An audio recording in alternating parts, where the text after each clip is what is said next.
Thank you very much, ladies and gentlemen. It's a great honor to address this distinguished House of Learning. Georgetown scholars feature prominently in the highest levels of policy making and diplomacy on both sides of the Atlantic. So thank you, Professor Jennifer Hillman, for inviting me. Indeed, in the late 1990s, I was a student at the University of Maryland, less than 10 miles away from here, and I still feel home here. It's always a pleasure to return to Washington, D.C. Of course, my transatlantic convictions were formed long before my studies in the U.S. As it was mentioned, I grew up in Latvia, one of many European countries that fell under the Soviet control after the World War II. My generation looked to the West. This is where we saw the hope for a better future. As a teenager, I remember spending hours in trying to find radio stations like Voice of America and Radio Free Europe, which were blocked by the Soviets.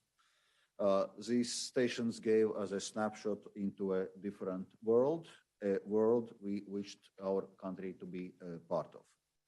And it was during my teenage years, during the late 1980s, that the popular movement for Latvian independence grew stronger and stronger. There's a process which we're calling Singing Revolution. Latvia declared its restoration of independence in May 1990, and as the Soviet Union fell apart, became de facto independent. So my country and many others could now pursue a new path, a path towards freedom and prosperity, a path towards a democratic future as members of European Union, NATO, and the wider West. The US was our protector, ally, and friend in this journey. We never forget that US condemned the Soviet occupation of the three Baltic states and refused to recognize their annexation. So as a members of European Union and with the US support, we have come a long way. But this year, the world changed. The global order we were so proud to join is under attack. Russia's illegal and barbaric invasion of Ukraine puts all our old certainties into question. Because let's make no mistake, this is not just a local dispute. This is a cruel war of aggression whose consequences are being felt not just in Ukraine and Europe, but right around the world, including here in the United States. Because by invading Ukraine, together with its accomplices in Belarus, any last shred of doubt is disappeared. Vladimir Putin has declared an open war on the West. So today I wish to make an urgent appeal to leaders on both sides of the Atlantic. We must do more to help Ukraine to defend itself and to win this war. The innocent people of Kiev and Kharkiv and Mariupol need our support. We have seen full horrors of Russian recent atrocities, and the West must not turn another way. And if Putin is not stopped in Ukraine, he will go further. If we do not show strength now, there is every possibility that he will invade other neighboring countries or even challenge NATO in Baltic states or Poland.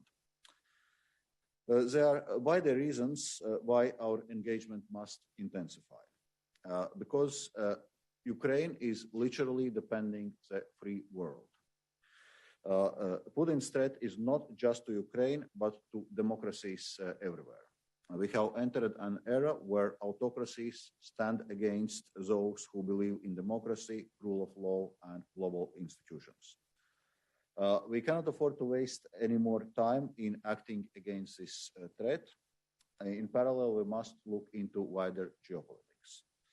Once again, it falls on the transatlantic alliance to provide urgent global leadership. Today, I want to present 3 suggestions for this crucial mission. First, our immediate response to the Russian aggression in Ukraine. Second, strengthening transatlantic relations. And third, updating the international architecture. Let me start with Ukraine. Many in the Western Europe and in the US believed that a war of invasion could no longer happen in Europe. Yet here we are. And I can assure you that the 8 EU countries subjected to the Russian control in living memory, this came as no surprise. In fact, the only surprise is that other countries were surprised. A decade ago, during my years as Prime Minister of Latvia, we could already detect patterns emerging. There were signs of Russian interference in Baltic political processes. Over the years, these practices spread through increased disinformation and Russian support for populist movements and politicians across Europe and indeed here in the United States. Russia's meddling in referenda and elections on both sides of Atlantic has been proved beyond doubt. Now Russia has moved from hybrid to real warfare. In this terrible context, we can now say with confidence that countries of Central and Eastern Europe were correct to rapidly seek EU and NATO membership. Because these alliances provided us with the protection and support to gain the political and economical independence from Russia.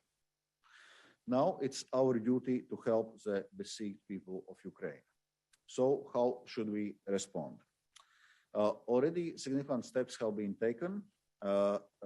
US intelligence has been vital for supporting Ukraine's heroic resistance, and EU-US coordination and response has been swift and strong, surprising the Russians. The US and EU countries have supplied weapons to Ukraine, and for the first time in EU history, we have funded the purchase of such weapons, aiming to supply Ukraine to the value of 1.5 billion euros. But this is not enough. Ukraine desperately needs more. We have moved fast on sanctions. They are biting hard. The Russian economy is taking major blows. The EU has so far deployed 5 packages of sanctions, which target individuals, trade, and financial and business entities. We have frozen hundreds of billions of dollars in Russian central bank assets.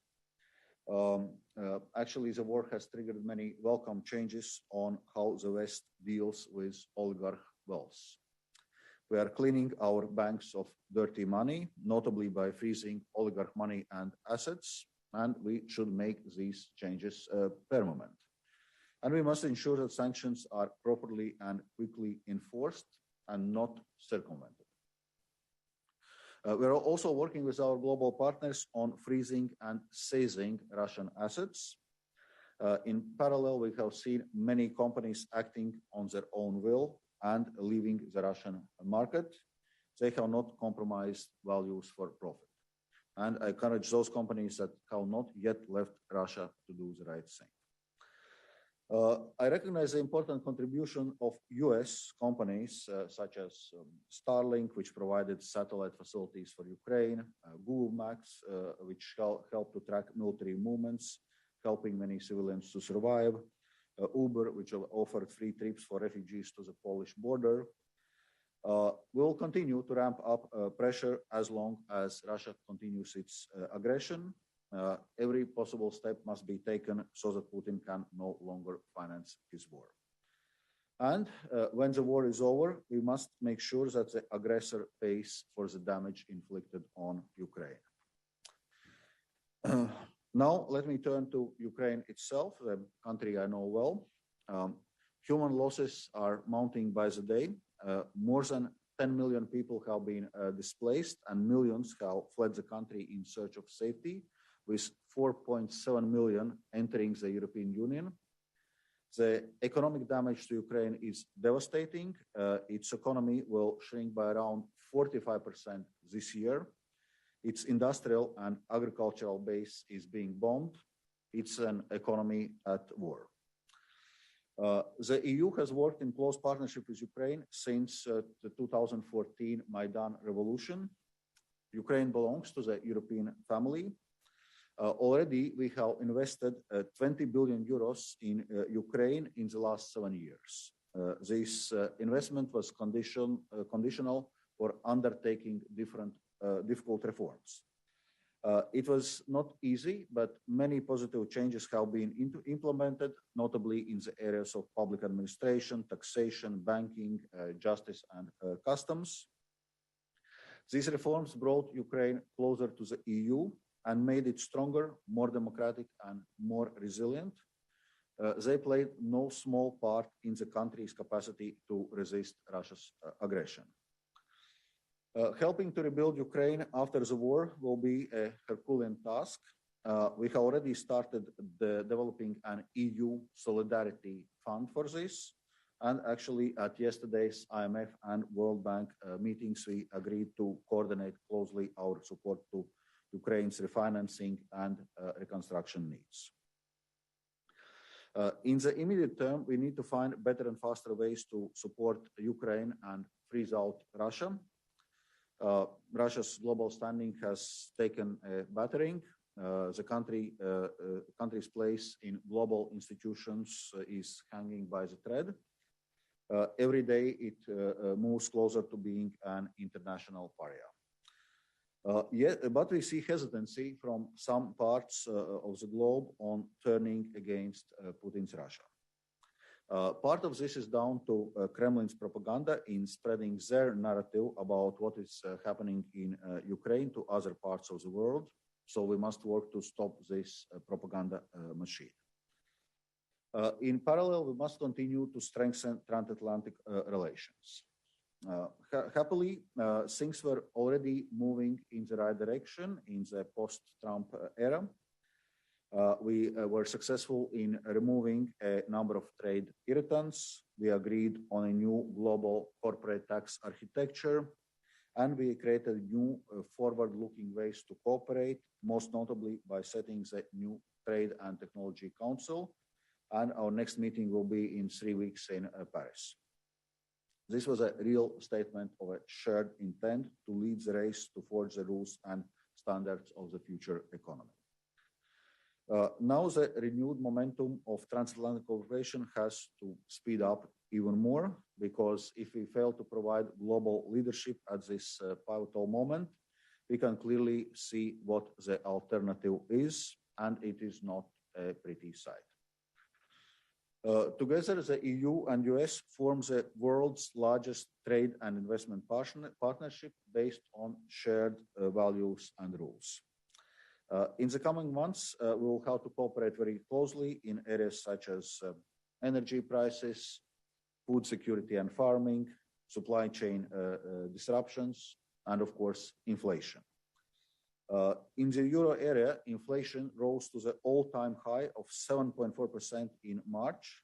And overall, we expect, as a result of current geopolitical shifts, the EU economy to slow, but not to stall. But it's clear that the burden on our people and businesses will grow.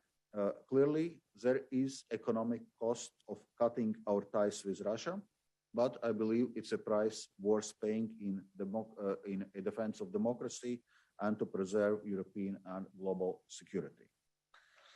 We will have to press fast forward on our plans to diversify our energy supply, making Europe independent of Russian fossil fuels, and the US will help with increasing its LNG supplies.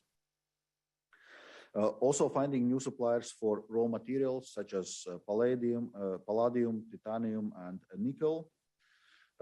Their new and existing trade deals, such as with Canada and Australia, will help us to achieve this. And we have to persuade other countries to join us, not just like-minded countries, but a broad set of countries around the world, including China. We also must learn the lessons from this crisis.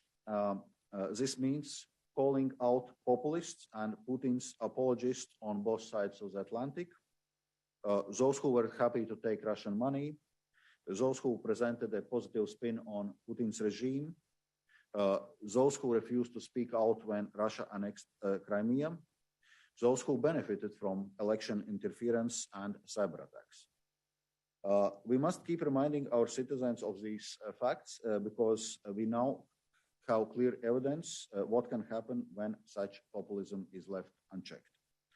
I therefore applaud President Biden's strong commitment to collective global action to boost democracy. Let me now turn to the global institutional picture. The swift reaction of Russia's aggression highlights two things. On the one hand, it proves the necessity and enduring worth of values-based global bodies. They provide the essential stability necessary for the economic recovery. They uphold the rules of the game at the time of gross violations. On the other hand, we have seen how much these bodies need a reboot. Our sanctions and other actions were conducted in full compliance with a global legal base, so the machinery still works, but clearly we need to make it work better. Institutions like the WTO, the IMF, the World Bank, all acknowledged that they don't have the means to act under the current rules.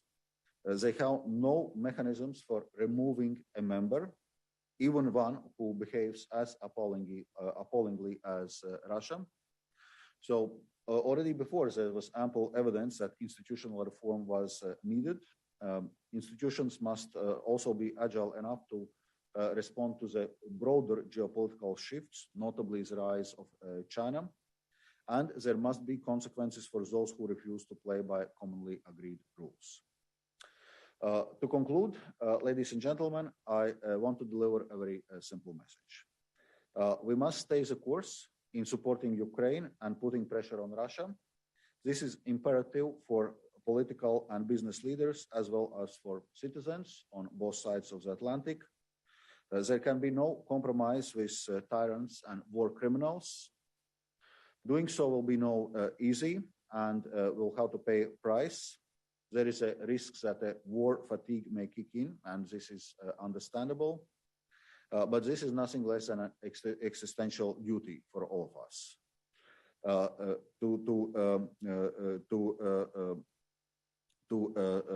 to defend our freedom, our privileges, and future prospects.